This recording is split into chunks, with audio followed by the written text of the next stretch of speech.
beware of the food. That's the warning. Beware of the food.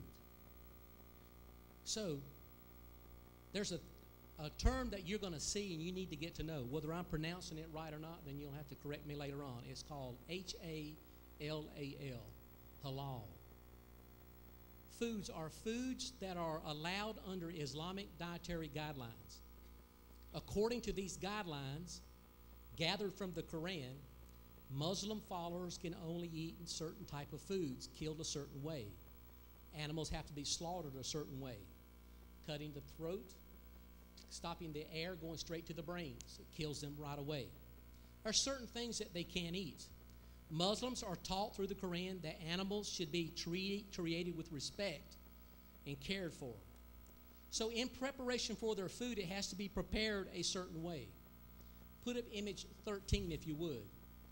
And when you see this here, and you're going to start seeing this here, it's halal market meats, Islamically slaughtered. And it's going to be showing up everywhere. No, it's not, Pastor. It's going to be showing up everywhere. Put up image 14, if you would. It's an intrusion within our markets now. That picture there is from Costco, a meat in Costco. It's certified halal meat. It's meat that's prepared for them to eat a certain way for the Islamic communities. And when you go to the stores and you start buying this, you'll start seeing this tagged on it. Why is it in our stores around here with us? Why? Why is it right here in Augusta? Why is that?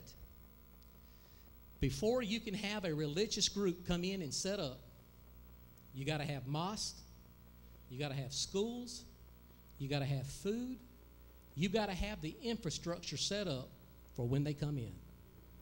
It's ready. All I am is warnings to America. Church, God is trying to warn America. What about our children here? All these young people, what are they going to grow up with 10, 20 years, 30 years from now? I'm talking about under Sharia law and preaching like this, they'll not be able to preach what I'm preaching right now because it has slipped in to our airways and into what we're doing. So you see, start looking for these kind of things. These are warnings. These are warnings that God has given America, but here is the warning that I'm to give to you. This warning is you still need Jesus. And God has specifically told me to tell you this here. You need the Holy Ghost. If you're not baptized in the Holy Ghost with the evidence, you need the Holy Ghost. I don't care how long you've been saved.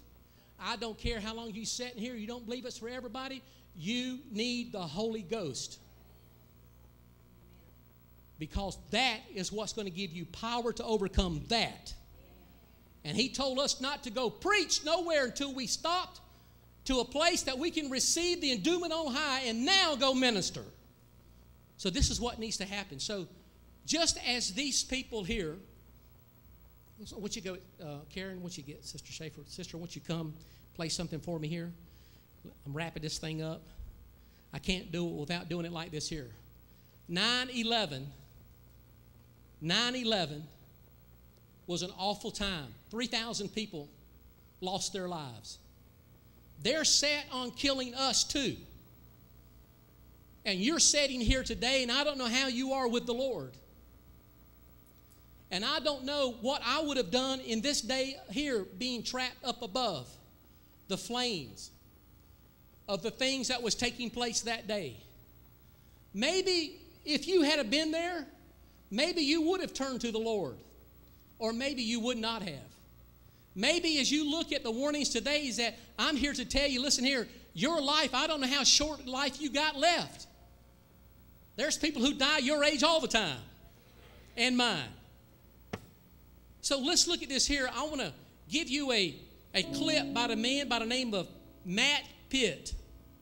He talks about 9/11 and the call that a man gave for people to receive Jesus. And this is a call that I want to give you. Receive the Lord today. Once you run that clip, A man walks in, just ordinary day at work. He falls in just like everybody else to the elevator. He goes up. Goes straight up to where he's at. Into his office he goes. Just like in other countries, they just don't even know that the school might just fall in. You have no idea what's to happen. Man walks into work just like everybody else that was there that day and had no idea that in a split second a plane's just going to hit this building. Now, if you'd have been there, you could understand better, but we weren't, so we can't. But that day, you cannot imagine how fast life was like a vapor. It appears for a moment, and then it vanishes away. As soon as the plane hits, they realized in different levels as it was coming down, you can only imagine. My dad's brother died that day, 9 years ago. Tragic, man. You're not promised when you walk in school. You're not promised any moment. But yet, every day's a gift, and we do forget. Oh, fearless, unforgiven, boldness. I'll tell you about boldness. That one man I was telling you about, as he went up to his level, and more stories to come. But his wife tells it better than I ever could, so please forgive me for trying. The man calls his wife, and he's explaining within a minute or so, the building is literally going to come down. Could you imagine this? And his wife is crying, going, what are you saying? What are you saying? And somehow they're talking, and he goes, I've got to do something. It's going to come down to these people. I don't know what's going to happen. He's in the building. Puts the phone down. Right there. The wife's on the line hearing. 30 seconds left. The man jumps up on a table. He looks at everybody screaming. They could not get out. The building is literally coming. Within seconds, it's coming down. The man jumps up on top of a desk. You talk about boldness. You talk about knowing every day's your last. He says, hey, and he screams to everybody. He don't even know how to explain it. He just says, if you do not know if you're going to heaven, come to this desk. You need him. People begin sliding into that desk. People begin sliding into that desk.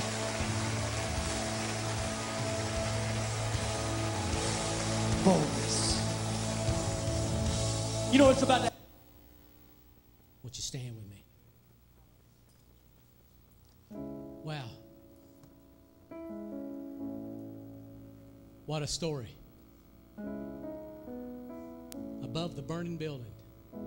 If you don't know Jesus, come on, you need to come on up here and receive him. If you don't know Jesus, he says, come to this desk. You heard him say people were sliding into the desk. Sliding into the desk.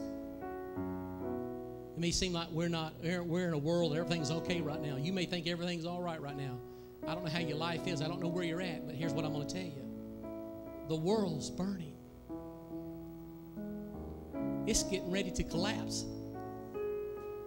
Europe's getting ready to collapse. America's getting ready to collapse.